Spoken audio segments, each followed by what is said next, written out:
বিদ্যুতের পর এবার রাস্তার সমস্যা নিয়ে সরব হলেন রায়পাড়ার মানুষ।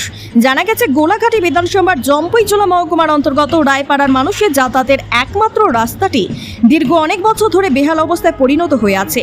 রাস্তা সংস্কারের জন্য পাড়ার মানুষ বাম আমল থেকে সংশ্লিষ্ট দপ্তরের কাছে দাবি জানিয়ে আসছিল, কিন্তু বাম আমল পতনের পর রাম আমল আসলেও রায়পাড়ার রাস্তা সংস্কারে কোনো উদ্যোগ নেই সংশ্লিষ্ট দপ্তরের।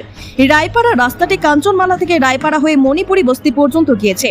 এ পাড়ায় কমপক্ষে 60 থেকে 70 পরিবারে বসবাস, কিন্তু রাস্তার বেহাল অবস্থার কারণে রায়পাড়ার মানুষের জনজীবন ব্যাহত হচ্ছে। তাদের পাড়ায় কেউ অসুস্থ হলে জরুরিকালীন অবস্থায় হাসপাতালে দ্রুত নিয়ে যাওয়া সম্ভব হয় না। সম্পূর্ণ রাস্তাটি খানাখন্দে পরিণত হয়ে কোথাও কোথাও কাদায় পরিণত হয়ে আছে, আবার কোথাও কোথাও জল জমাট বেঁধে আছে। বর্তমানে এই রাস্তাটি দিয়ে মানুষ চলাচলের অনুপযোগী হয়ে উঠেছে। তাই রায়পাড়ার মানুষ সংশ্লিষ্ট দপ্তরের প্রতি ক্ষুব্ধ হয়ে বুধবার সকালে সংবাদ মাধ্যমে দ্বারস্থ হয়ে সংশ্লিষ্ট দপ্তরের প্রতি তীব্র ক্ষোভ প্রকাশ করেছেন এবং দাবি জানিয়েছেন সরকার যেন রায়পাড়ায় যাতায়াতের একমাত্র রাস্তাটি সংস্কার করে মানুষ চলাচলের উপযোগী করে তোলে।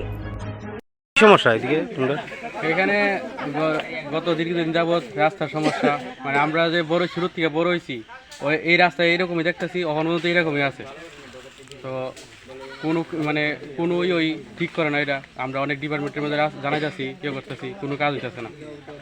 সবাই কয় ঠিক করাম এমএলএ দেখা গেছে, তারপর অনেক মানে কিরা কইতাম বড় বড় লোকরা দেখা গেছে, কোনো কাম হয়েছে না। কখনো পর্যন্ত এই যেমন রাস্তায় কোনো আছে, একটা বাইক নিয়ে যাওয়ান জানা, সাইকেল নিয়ে যাওয়ান জানা, মানে কি অবস্থা। লোড কোনো একটা কিতা কইতাম কোনো যদি লোডের গাড়ি আয়ে তাহলে তো সারছে একদম আটকে এসে রাস্তা অবস্থা খুব খারাপ হয়ে থাকে।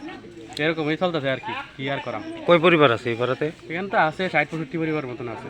আচ্ছা, এই পাড়াটার নাম কিটা? এটা যুগলকুশনগর রায়পাড়া। এখন তোমরা কি চাও, সরকারের কাছে কি দাবি থাকবে?